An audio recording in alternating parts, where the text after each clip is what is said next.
오늘 이 본문의 말씀을 가지고 마음을 지켜야 믿음을 지킨다라는 제목으로 함께 은혜를 나누기를 원합니다. 사도 바울은 로마서 1장의 시작 부분에서 복음이 무엇인지를 설명했습니다.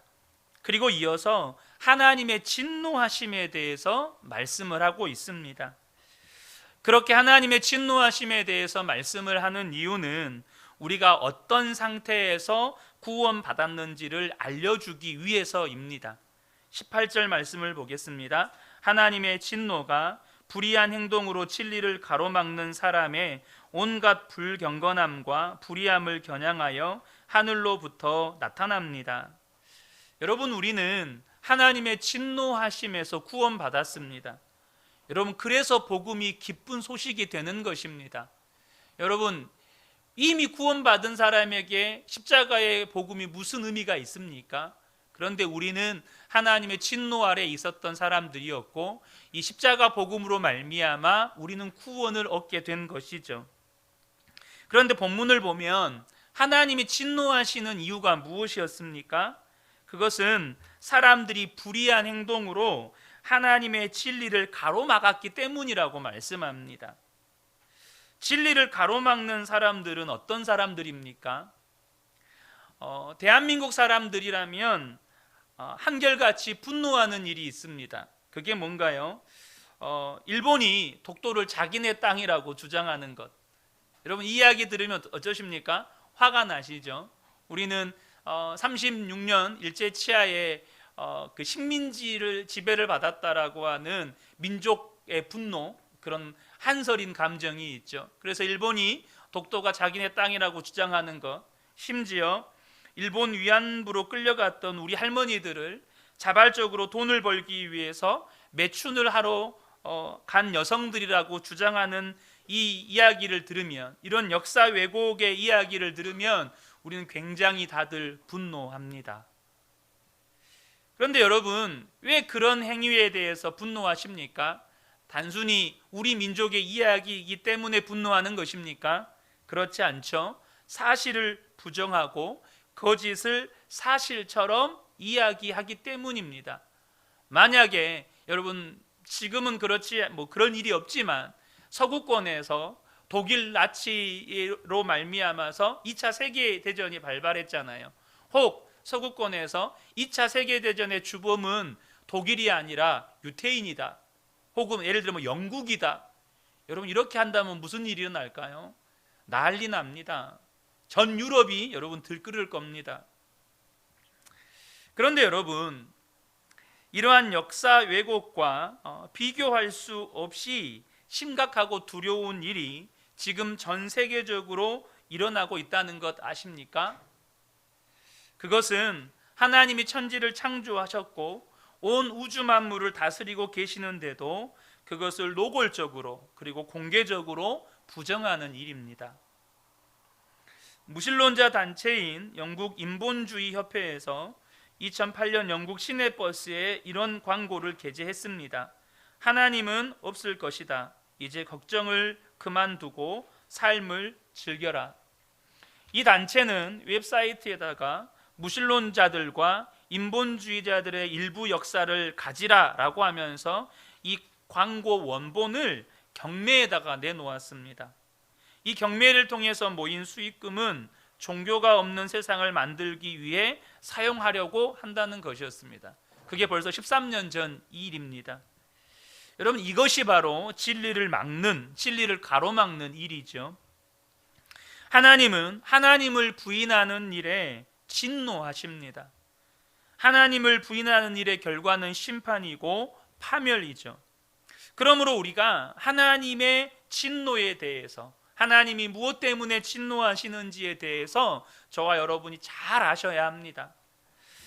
정말 웃기도록 말이 안 되는 현상은 뭐냐면, 하나님이 안 계시다고 말하는 그 사람들이 사람과 혹은 피조물을 신으로 섬기고 있다는 것입니다. 사람과 피조물을 신으로 섬긴다는 거예요. 여러분, 사람을 신으로 섬긴다는 거 정말 웃기죠. 그런데 지금 우리나라에도 그런 일들이 있잖아요. 여러분, 그렇지 않습니까? 로마서 1장 23절과 25절을 보면 그들은 썩지 않는 하나님의 영광을 썩어 없어질 사람이나 새나 네 발 짐승이나 기어다니는 동물의 형상으로 바꾸어 놓았습니다. 사람들은 하나님의 진리를 거짓으로 바꾸고 창조주 대신에 피조물을 숭배하고 섬겼습니다. 여러분 정말 웃기지 않습니까? 이게 정말 그 웃기는 말도 안 되는 현상이죠. 하나님을 부인하면서 피조물을 신으로 섬겨요. 그런데 그들이 그렇게 하는 것은 하나님이 계시다는 것을 몰라서 그렇게 하는 게 아니라는 사실입니다. 19절과 20절을 보면 하나님을 알만한 일이 사람에게 훤히 드러나 있습니다. 하나님께서 그것을 환히 드러내 주셨습니다. 이 세상 창조 때로부터 하나님의 보이지 않는 속성, 곧 그분의 영원하신 능력과 신성은 사람이 그 지으신 만물을 보고서 깨닫게 되어 있습니다. 그러므로 사람들은 핑계를 댈 수가 없습니다. 하나님께서 사람을 지으실 때 동물이나 다른 피조물과는 전혀 다르게 지으셨습니다. 동물에게도요, 지성이나 감성이라고 할 만한 요소들은 있습니다. 그러니까 단순하지만 정보를 주고받을 수 있는 소리나 몸짓이나 이런 것들을 통한 신호 체계가 있습니다. 오죽하면 개의 이 짖는 소리를 번역해 주는 번역 어플이 있겠어요? 개들도 이 소리로서 자신들의 의사나 감정을 표현한다는 것이죠. 침팬지나 앵무새 같이 IQ가 뛰어난 동물들은 자신의 감정들을 표현할 줄 알아요. 어떤 고래들은 짝짓기 처리되면 노래를 부르는데 심지어 유행하는 노래가 있어서 노래가 바뀌기도 한답니다. 신기하죠? 고래에게도 유행가가 있답니다. 이런 부분은 인간과의 어떤 공통점이라고도 할 수 있겠죠. 그러나 오직 사람에게만 부여하신 특징이 있습니다. 시영아, 정신을 차리고 목사님을 집중하고 벌써부터 정신줄을 놓으면 안 돼. 집중해. 인간에게만 부여하신 특징이 있습니다. 그것은 태어날 때부터 선과 악, 정의와 불의를 구분하는 양심을 주셨다는 것입니다. 또 죄를 인식하고 죄책감을 느끼고 무엇보다도 하나님에 대한 갈망과 하나님과 교제하려고 하는 종교성을 하나님께서 부여하셨다는 겁니다. 이것은 동물들과 확연하게 구분되는 오직 인간만이 가지고 있는 특징입니다. 여러분, 개는 절대 하나님을 찬양하지 않습니다. 백날을 개를 훈련시켜도 개들은 하나님 앞에 기도하지 않습니다. 오직 인간에게만 부여되는 특징 가운데 하나죠. 그래서 세상 모든 민족과 인종의 공통점이 종교성이 있다는 겁니다. 이것은 아놀드 토인비의 이야기이기도 합니다. 욥기 32장 8절을 보면 그러나 사람의 속에는 영이 있고 전능자의 숨결이 사람에게 깨달음을 주시나니, 하나님께서 인간에게만 부여하신 속성, 사람의 속에다가 영을 부여하셨고 깨달음을 주신다는 거예요. 무슨 깨달음일까요? 하나님에 대한 깨달음, 영적 진리에 대한 깨달음을 하나님께서 주신다는 거죠.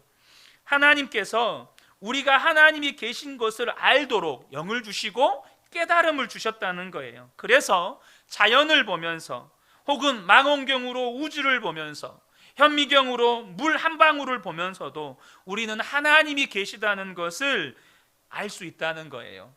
왜냐하면 이 모든 것들이 하나님의 손에 의해 창조되었기 때문입니다. 어떤 작가의 작품에는 그 작가의 작품인 것을 나타내는 고유의 흔적들이 다 있어요. 그 작가만의 화풍이라는 게 있고 그 작가만의 기법이라는 것이 있고 누구도 흉내내기 어려운 그러한 작가만의 흔적들이 모든 작품에는 다 들어있죠. 마찬가지로 모든 피조물들은 하나님의 피조물이기 때문에, 하나님이 창조하셨기 때문에 하나님이 창조하셨다는 흔적들이 다 있다는 거죠. 여러분, 창조는 너무나도 당연한 진리이고 부인할 수 없는 사실입니다. 그런데 문제는 하나님을 알 수 있는데도 사람들이 하나님을 믿지 않는다는 거예요. 하나님을 알만한 것들을 다 주셨어요. 근데도 하나님을 안 믿어요. 21절입니다. 사람들은 하나님을 알면서도 하나님을 하나님으로 영화롭게 해드리거나 감사를 드리기는 커녕 오히려 생각이 허망해져서 그들의 지각 없는 마음이 어두워졌습니다 라고 사도 바울은 이야기합니다. 지금 여기에 하나님을 알면서도 라는 것은 그들의 마음에 어떤 의도가 있었다는 겁니다. 하나님이 안 계셨으면 좋겠다라고 하는 그들의 마음의 본성적인 욕구와 더불어서 하나님을 부인하고자 하는 의지를 가지고 있었다는 거예요. 고의적으로 하나님을 부정하고자 하는 악한 의도가 그렇게 하나님을 대적하게 만들었다는 겁니다. 여러분, 영국 인본주의자 협회의 광고를 다시 한번 보죠. 하나님은 없을 것이다. 이제 걱정을 그만두고 삶을 즐겨라. 자, 이 문장을 우리가 한번 해석을 해보죠. 하나님은 안 계시니까 걱정 말고 삶을 즐기라는 거예요. 자, 뭘 즐기라는 걸까요? 하나님이 안 계시니까 인간이 즐길 수 있는 건 뭐죠? 그것은 바로 죄를 즐기라는 말입니다. 죄를 즐기라는 말이에요. 네 마음대로, 네 본성대로, 네가 하고 싶은 대로. 그게 뭐죠? 하나님이 하지 말라고 한 건 네 마음대로 하고, 하나님이 하라고 하는 건 하지 말고. 그게 다 뭐죠? 그게 죄입니다. 죄를 즐기라는 거예요. 그리고 또 한 가지, 하나님은 안 계시니까 걱정하지 말라는 말은 뭘 걱정하지 말라는 말일까요? 하나님이 안 계신다는 이 전제는 무엇을 또 전제하는 겁니까? 하나님이 안 계시니 심판도 없다. 하나님이 안 계시니 심판받을 걱정하지 말라는 것이죠. 여러분, 이러한 무신론은 전제가 있어요. 자기 마음대로 살고 싶은 마음이 그 밑바닥에 깔려 있는 겁니다. 누구의 간섭도 누구의 통제도 받지 않겠다. 그냥 내 마음대로 살고 싶다. 그 욕망 때문에 하나님의 존재를 왜곡하는 것입니다. 하나님이 실제로 안 계시기 때문에, 혹은 하나님이 계신 것을 모르기 때문에 하나님의 존재를 부정하는 게 아니고, 하나님이 계시다는 것을 알지만 내 마음대로 살고 싶기 때문에, 누구의 간섭도 통제도 받지 않고 내 생각대로 살고 싶기 때문에 그렇게 하나님을 왜곡하고 하나님을 부인하는 것, 그것이 가장 큰 죄라는 것입니다. 하나님을 정말 몰라서 부인하는 거면 하나님께서 하나님이 계시다는 거 깨우쳐 주시면 됩니다. 하지만 그들은 하나님이 계시다는 걸 알아요. 이미 하나님을 믿을 수 있는 길을 하나님께서는 다 마련해 두셨어요. 그것을 알고도 부인하면 하나님도 방법이 없는 거예요. 그래서 알고도 부인하는 죄가 무서운 죄입니다.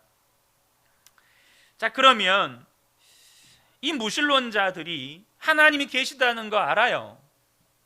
그런데 왜 하나님 부인하죠?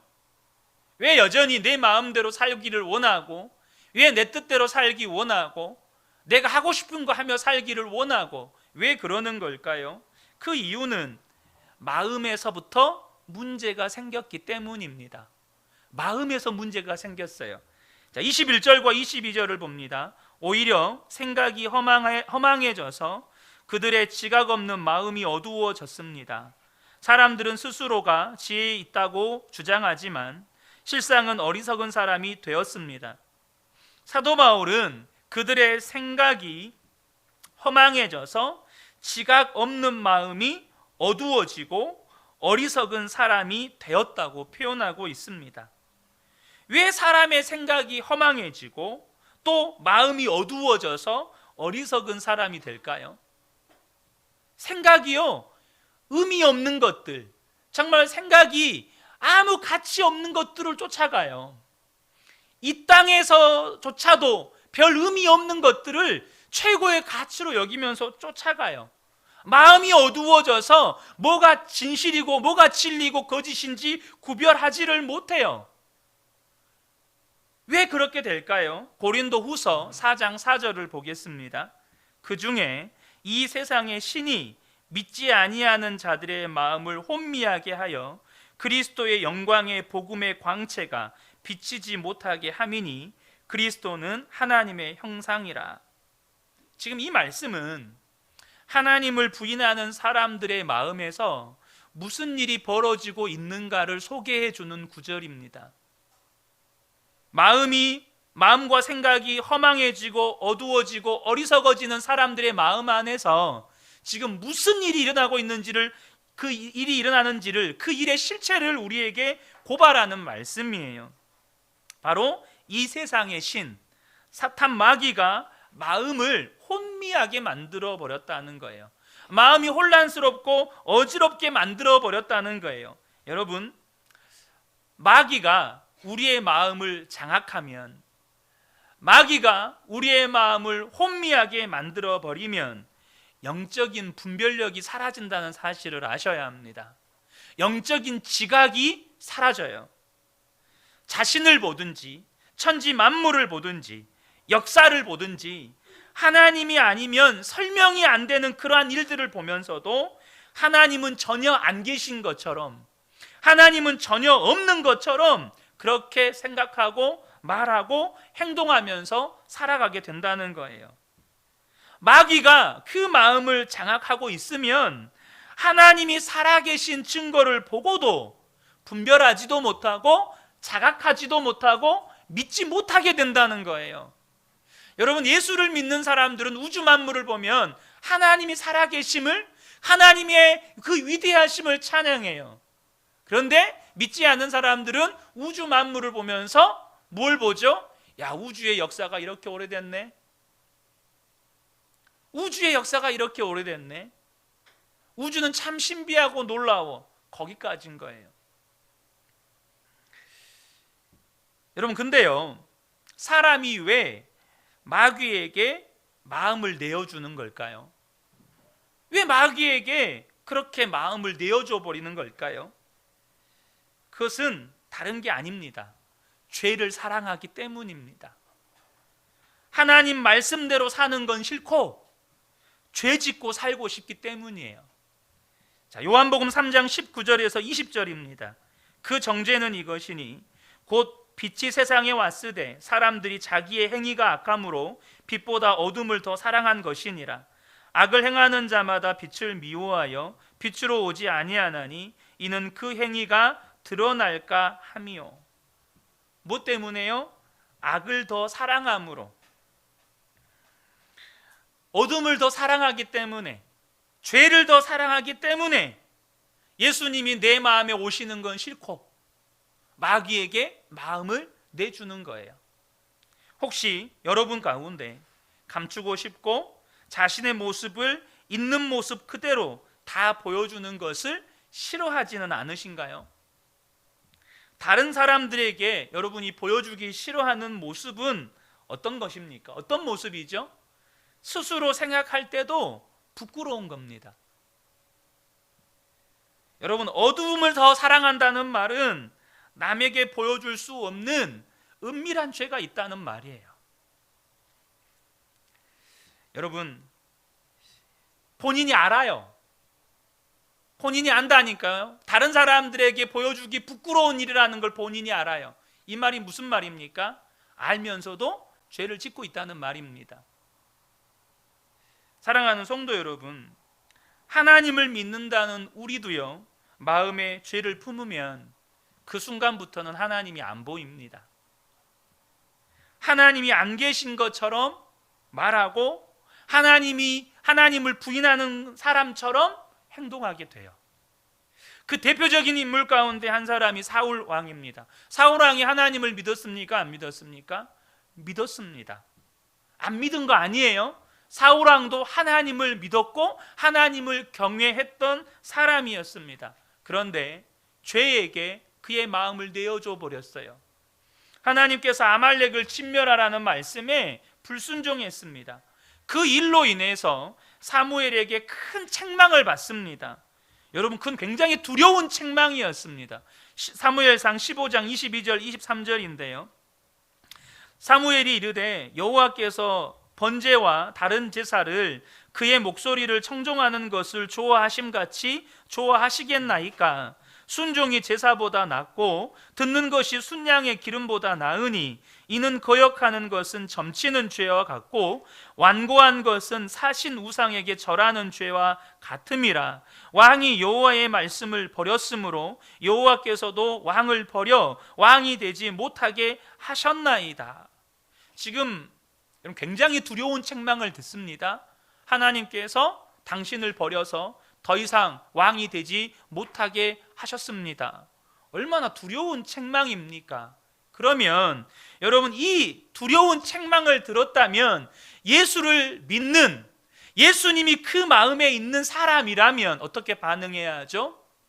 다윗과 같이 그 즉시 거기에서 무릎 꿇고 내가 범죄하였습니다, 내가 하나님 앞에 범죄하였습니다, 이렇게 회개하고 돌이켜야 되는 게 정상이죠. 그런데 사울왕의 반응은 뭐죠? 30절을 보면 사울이 이르되 내가 범죄하였을지라도 이제 청하옵나니 내 백성의 장로들 앞에서 백성의 장로들 앞과 이스라엘 앞에서 나를 높이사 나와 함께 돌아가서 내가 당신의 하나님 여호와께 경배하게 하소서 하더라. 여러분, 이게요 굉장히 무서운 말입니다. 이 말을 그냥 여러분들이 이해하기 쉽게 표현을 하면 죄 짓는 것이 무슨 문제가 되겠습니까? 내가 범죄하였을지라도, 이 말은 죄 짓는 게 뭐 큰 문제입니까? 두 번째, 나를 높이사, 중요한 건 사람들로부터 인정받는 거죠. 내가 이스라엘 백성들의 왕인데 왕으로서 인정받는 게 중요한 거죠. 그리고 당신의 하나님 여호와께 경배하게 하소서. 여기서 하나님은 누구의 하나님입니까? 나의 하나님이 아니고 사무엘의 하나님인 겁니다. 그 말은 무슨 말이죠? 나는 이렇게 형식적으로 예배드려도 괜찮습니다. 나는 그냥 예배당에서 자리만 지키고 앉아 있어도 괜찮습니다. 자, 하은이도 정신을 차리고 우리 미래 세대들이 그냥 정신을 못 차리네. 자, 목사님을 보세요. 정신 차리세요. 이게 온라인 방송으로 다 나가잖아요. 우리 미래 세대들 이름이 온라인으로 계속 나가요. 우리 애들 이름도 유명해지겠어요. 방송 타요. 생방송 타. 지금 사울이요, 그 마음이 죄 짓는 것을 개의치 않아요. 죄 짓는 게 뭐 별 문제입니까? 이 정도 죄쯤이야. 이 정도는 괜찮지 않습니까? 이 정도가 뭐가 문제입니까? 그리고 내가 자리 지키고 있잖아요. 예배당에서 자리 지키고 있으면 되지. 그게 뭔 별 문제입니까? 내가 사람들한테 인정받는 게 얼마나 중요한데요. 인정 못 받으면 내 왕의 자리 빼앗기는 거 아닙니까? 이러한 사울의 상태를 성경이 뭐라고 진단하죠? 사무엘상 19장 9절입니다. 여호와께서 부리시는 악령이 사울에게 접하였으므로. 이 사울의 상태를 성경이 뭐라고 진단하죠? 마귀가 사울에게 접하였다는 거예요. 마귀가 사울의 마음과 생각을 사로잡았다는 거예요. 여러분 아셔야 돼요. 죄를 죄로 여기지 않는 것, 하나님을 예배하는 이 자리, 예배 자리 지키고만 있으면 되지.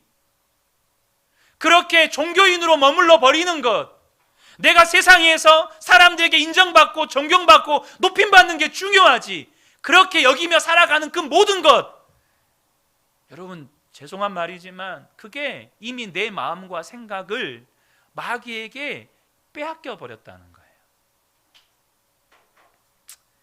문제는 우리가 짓는 죄의 대부분이 알면서 짓는 죄라는 거예요. 알고도 죄를 짓고 있다면 저와 여러분이 반드시 시급하게 깨달으셔야 돼요. 입으로는 주님, 주여라고 부르지만 실제로는 죄의 종로로 타고 있는 것입니다.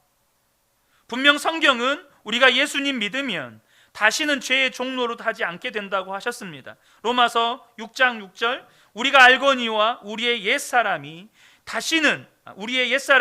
예수와 함께 십자가에 못 박힌 것은 죄의 몸이 죽어 다시는 우리가 죄에게 종노릇하지 아니하려 함이니.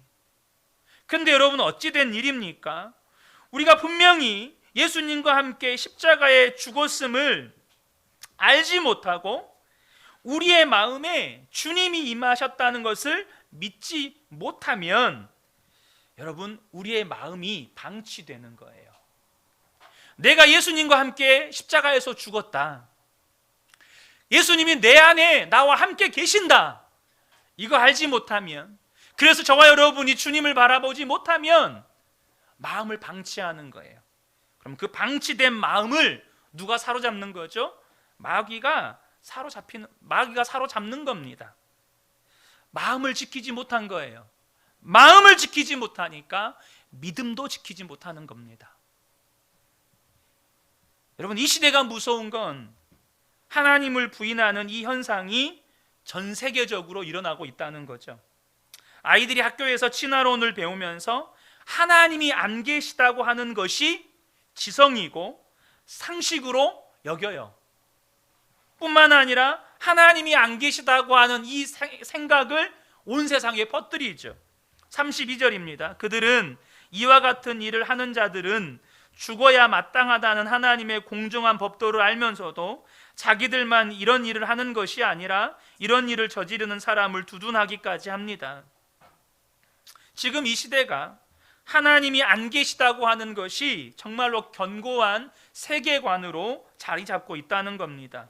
그래서 무신론은 지성이고 상식이고 교양입니다. 하나님이 계시다고 믿으면 그 사람은 제대로 교육받지 못하고 미신이나 믿는 몰상식한 사람이 되는 겁니다. 지금 세상은 노아의 홍수 때처럼 마치 수백 미터 아래로 떨어지는 폭포를 향하여서 가고 있는 것도 모르고 급류에 휩쓸려가는 돛담배를 타고 있는 사람들 같이 하나님의 심판을 향하여 가는 배에 서로 승선하면서 점점점 속도를 붙이고 있다는 거예요. 여러분, 아셔야 됩니다. 저는 이 현상 자체를 두려워하지는 않습니다. 코로나 이후 시대, 지구의 환경 변화, 각종 질병의 창궐, 전 세계적으로 일어나는 성경에서 말씀하시는 말세의 징조들을 볼 때마다 두려운 마음이 하나 있어요. 그게 뭘까요? 주님이 금방 오실 것인데 너무나도 많은 사람들이 심판의 멸망을 받겠구나. 당장 우리 근혜교회 모든 성도님들은 다 구원받을 수 있을까? 제가 예라고 대답을 못 하겠어요.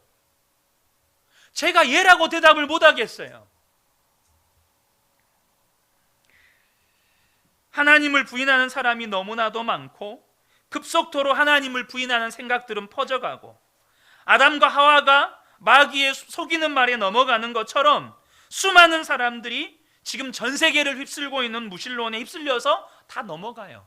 그게 지성이고 교양이고 상식이라고.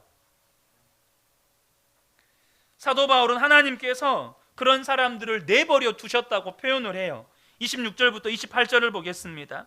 이런 까닭에 하나님께서는 사람들을 부끄러운 정욕에 내버려 두셨습니다. 여자들은 남자와 바른 관계를 바르지 못한 관계로 바꾸고 또한 남자들도 이와 같이 여자와의 바른 관계를 버리고 서로의 욕정에 불탔으며 남자가 남자와 더불어 부끄러운 짓을 하게 되었습니다. 그래서 그들은 그 잘못한 마땅한 대가를 스스로 받았습니다. 사람들이 하나님을 인정하기를 싫어하므로 하나님께서는 이러한 사람들을 타락한 마음 자리에 내버려 두셔서 해서는 안 될 일을 하도록 놓아두셨습니다. 하나님께서 그대로 내버려 둔 사람들이 타락하여서 짓는 죄 중에 대표적인 예로 동성애를 사도 바울이 꼽고 있습니다. 이 동성애라고 하는 건 하나님을 부인할 때 나타나는 독특한 죄입니다. 동성애는 하나님의 창조의 질서와 다스림을 부정하는 죄예요. 왜요? 하나님을 부정하니까 하나님의 창조 질서와 다스림을 당연히 부정하는 거죠. 여러분, 그건 결코 성적 취향이 아닙니다.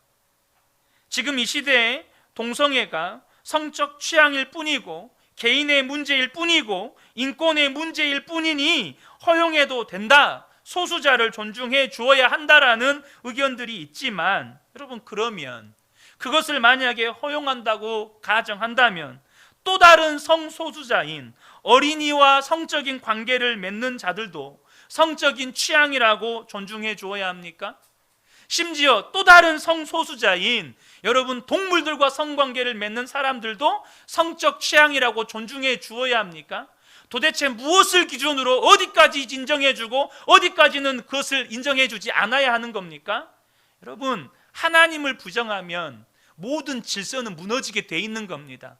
모든 기준은 무너지게 되어 있는 거예요. 여러분, 하나님을 부인하는 자들이 짓는 죄를 성경은 계속해서 소개합니다. 29절에서 31절입니다. 사람들은 온갖 불의와 악행과 탐욕과 악의로 가득 차 있으며 시기와 살이와 분쟁과 사기와 저기로 가득 차 있으며 수군거리는 자요, 중상하는 자요, 하나님을 미워하는 자요, 불손한 자요, 오만한 자요, 자랑하는 자요, 악을 꾸미는 모략꾼이요, 부모를 거역하는 자요, 우매한 자요, 신의가 없는 자요, 무정한 자요, 무자비한 자입니다. 분명 우리가 앞서 읽었던 32절 말씀을 보면 이러한 일을 행하는 자들은 다 사형에 해당하는 판결을 받았다고 말씀하셨는데도 하나님을 부인하게 되면 이러한 죄악들은 더 이상 죄로 여기지 않게 됩니다. 그런데 여러분, 하나님이 왜 이런 자들을 그냥 내버려 두시느냐는 겁니다. 여러분, 하나님이 만약에 그냥 온 우주에다가 하나님의 영광을 한번 드러내시고 정말 초자연적인 기적을 일으키시면 세상 모든 사람들이 보고 예수님을 믿게 되지 않겠습니까? 근데 왜 하나님이 그냥 내버려 두시죠? 오늘 말씀의 결론과도 같은 부분인데요, 성경은 이렇게 말합니다. 로마서 1장 28절을 보면 또한 그들이 마음에 하나님 두기를 싫어하매. 무슨 말이죠? 사람들이 마음에 하나님 두기를 싫어했기 때문에 하나님이 내버려 두실 수밖에 없었다는 거예요. 하나님도 하나님 마음대로 하지 못하시는 게 하나가 있어요. 그게 뭘까요? 사람의 마음입니다. 사람의 마음이에요. 그래서 여러분이 계시록 3장 20절을 보시면 예수님께서 우리 안에 들어오실 때 어떻게 하시죠? 계속해서 마음의 문을 두드리실 뿐입니다. 주님은 단 한 번도 우리의 마음에 강제적으로 들어오시지 않아요. 우리가 마음을 열어야만 오셔요. 그러니까 하나님이 마음대로 못하시는 것이 사람의 마음이라는 거예요. 우리가 마음으로 하나님을 받아들이면 하나님은 모든 것을 하실 수 있지만 우리가 마음으로 하나님을 거부하면 하나님도 그냥 내버려 두실 수밖에 없는 거예요. 가룟 유다가 그의 마음에 예수님을 두지 않고 사탄 마귀에게 그 마음을 내어줘 버렸을 때 예수님도요, 가룟 유다를 그냥 내버려 두실 수밖에 없었어요. 내버려 두실 수밖에 없었어요. 여러분, 저와 여러분이 잘 아셔야 합니다. 우리가 마음을 마귀에게 내어줘 버리면, 우리가 마음을 죄에게 내줘 버리면 예수님도 어떻게 못한다는 거예요. 우리가 마음을 지키지 않으면 우리의 믿음을 지킬 수가 없는 거예요. 여러분, 우리의 마음을 지키는 것이 정말 중요해요. 마음을 지켜야 믿음이 지켜지는 겁니다. 마음을 지키지 못하면 여러분 믿음이 안 지켜져요. 여러분 주변에도 그런 분들 계시죠. 그렇게 하나님께 헌신되었고 그렇게 하나님을 사랑했고 그렇게 하나님을 순수하게 열정적으로 믿었던 어떤 주변의 지인들이 지금은 그렇게 철저하게 하나님을 외면하고 하나님을 떠나 있는 분들 혹시 안 계십니까? 무엇 때문일까요? 다른 게 아닙니다. 마음을 지키지 못했기 때문입니다. 그분이 무슨 큰 죄를 지어서 아니면 하나님께서 그분에게 엄청난 안 좋은 어떤 도저히 일어날 수 없는 일을 행하셔서 그게 아닙니다. 마음을 지키지 못했기 때문이에요. 잠언 4장 23절입니다. 모든 지킬 만한 것 중에 더욱 네 마음을 지키라. 생명의 근원이 이에서 남이니라. 마음이 지켜져야 믿음이 지켜지는 겁니다. 저와 여러분이 살아계신 하나님을 바라보는 눈이 뜨일지, 하나님이 안 계신 것처럼 생각하고 말하고 행동하며 살게 될지는 내 마음을 누구에게 내어주느냐에 따라서 결정되는 겁니다. 앞서 읽었던 29절에서 31절의 말씀, 하나님은 분명히 사형에 해당하는 죄목으로 정하셨어요. 그런데 이 죄들 보세요. 시기, 분쟁, 수군거리는 자, 오만한 자, 자랑하는 자, 부모를 거역한 자, 우매한 자, 신의가 없는 자, 무정한 자, 무자비한 자. 여러분, 저와 여러분이 아셔야 됩니다. 분명히 하나님 이것들이 죄라고 말씀하셨는데 우리가 마음을 마귀에게 내주어 버리면 그 순간부터는 이런 것들이 죄가 아니게 된 거예요. 그래서 어때서? 그런 것쯤이면 얼마든지 할 수 있지. 사람인데. 여러분, 저와 여러분이 우리의 마음에 마귀가 우리의 마음을 사로잡도록 내어줘 버리면, 죄가 우리 마음에 들어오도록 내어줘 버리면 우리의 영은 죽는 겁니다. 마음을 마귀에게 내어주면 죄에 대한 분별력도 영적인 감각도 다 상실하게 되고 주님을 바라보는 눈도 멀어지게 되고 죄의 종노릇하며 살게 된다는 사실을 저와 여러분이 아셔야 돼요. 제가 언젠가도 말씀드렸던 넬슨 만델라 대통령의 이야기입니다. 인종차별 철폐운동을 벌인 죄로 종신형을 받고 27년을 감옥에서 복역하다가 풀려났습니다. 흑인 정부가 들어서고 그는 남아프리카 공화국의 대통령이 되었습니다. 그리고 자신을 감옥에 넣은 백인 정부의 모든 악행을 다 용서했습니다. 어떻게 그렇게 할 수 있는지 전 세계가 깜짝 놀랐습니다. 그 이유는 마음이었습니다. 넬슨 만델라가 이렇게 말했습니다. 어느 날 채석장에서 바위를 깨다가 문득 그들이 내 모든 것을 빼앗아 갔지만 내 정신과 마음만큼은 아직도 빼앗아 가지 못했다는 것을 깨달았습니다. 그래서 나는 이것만은 절대 내주지 않기로 결심했습니다. 이 사람들이 나를 27년이나 감옥에 가뒀는데 내가 그들을 아직까지 증오한다면 나는 여전히 갇혀 있는 것이나 다름없지 않습니까? 이제 나는 자유한 사람이 되었으니 더 이상 갇혀 지내지 않기로 했습니다. 그래서 그 증오를 털어버리기로 했습니다. 여러분, 넬슨 만델라 대통령은 마음이 얼마나 중요한지를 알았던 사람입니다. 혹시 여러분 마음이 갇혀 있는 분들은 안 계십니까? 증오에, 미움에, 좌절에, 절망에, 오늘 말씀처럼 마귀에게 붙잡혀 있는 분들 안 계십니까? 사랑하는 성도 여러분, 저와 여러분이 꼭 기억하셨으면 좋겠습니다. 우리가 살아가는 이 세상은 분명히 무신론이 점점점 퍼져가고 있어요. 그렇지만 우리의 마음과 믿음을 지킬 수 있습니다. 날마다 주님을 바라보며 사는 자는 마음도 지키고 믿음도 지킬 수 있는 거예요.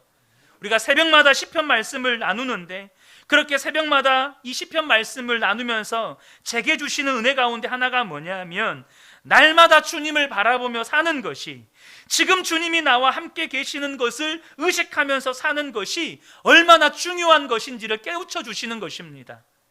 시편 말씀을 나누면서 가장 많이 나누었던 구절 중에 한 구절일 겁니다. 시편 16편 8절 말씀. 내가 여호와를 항상 내 앞에 모심이여 그가 나의 오른쪽에 계심으로 내가 흔들리지 아니하리로다.